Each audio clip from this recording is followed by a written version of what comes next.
കേരള-കർണാടക അതിർത്തിയിൽ തുരത്തിയിട്ടും പോകാതെ ഒറ്റക്കൊമ്പൻ ഒരു മാസമായി നാടിന്റെ ഉറക്കം കെടുത്തുന്നു. കാടിറങ്ങിയ ഒറ്റക്കൊമ്പൻ ഞായറാഴ്ച രാത്രി പാടാങ്കവല വനംവകുപ്പ് ഓഫീസിലുമെത്തി. പയ്യാവൂർ പഞ്ചായത്തിലെ പാടാങ്കവലിയുള്ള വനംവകുപ്പിന്റെ ഹെഡ്ക്വാർട്ടേഴ്സ് ഓഫീസിന്റെ മുറ്റത്തെത്തിയ കാട്ടാന വാഴകളും മറ്റും നശിപ്പിച്ച് റോഡ് മുറിച്ചു കടന്ന് ജനവാസ മേഖലയിൽ ഇറങ്ങുകയായിരുന്നു. പാടാങ്കവല മദർ തെരേസ പള്ളിയുടെ വെളിപ്പാടകലെയാണ് വീണ്ടും ഒറ്റയാൻ നിലയുറപ്പിച്ചിരിക്കുന്നത്. ഇതുവഴി യാത്ര പലരും ഒഴിവാക്കിയിരിക്കുകയാണ്. മഴ ശക്തമാവുമ്പോൾ കോടയുടെ മറവിൽ വാഴയും ചക്കയും തിന്നാനാണ് ഒറ്റയാൻ എത്തുന്നത്. കഴിഞ്ഞ വർഷം ജൂലൈ 22-ന് രാത്രി പാടാങ്കവല പ്രദേശങ്ങളിലിറങ്ങിയ കാട്ടാനക്കൂട്ടം പ്രദേശത്ത് ഭീതി പരത്തിയിരുന്നു.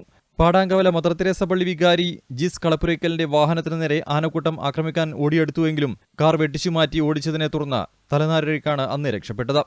ഒരു ഒറ്റക്കൊമ്പൻ ഈ മേഖലയിലുണ്ട്. ഈ ജനവാസ മേഖലയിലേക്ക് കടന്നു വരുന്നുണ്ട്. ഫോറസ്റ്റ് അധികൃതർ അതിനെ തുരത്താൻ വേണ്ടിയുള്ള ശ്രമങ്ങൾ അവരുടേതായ രീതിയിൽ അതിന്റെ ശ്രമങ്ങൾ നടത്തുന്നുണ്ട്.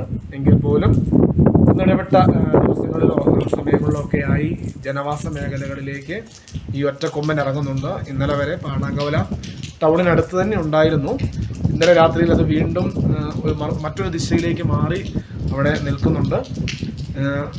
ആനയുടെ ശല്യം കുറച്ച് കുറവുണ്ടായിരുന്നു. എന്നാൽ ഈ മഴ ശക്തമാകുന്ന ദിവസങ്ങളിലേക്ക് വീണ്ടും ആനയുടെ ശല്യം വരുന്നുണ്ട്. ഇപ്പോൾ ഒരു ഒറ്റക്കൊമ്പനാണ് ഇവിടെ ഈ ഗ്രാമപ്രദേശങ്ങളിൽ നിലയുറപ്പിച്ചിരിക്കുന്നത്.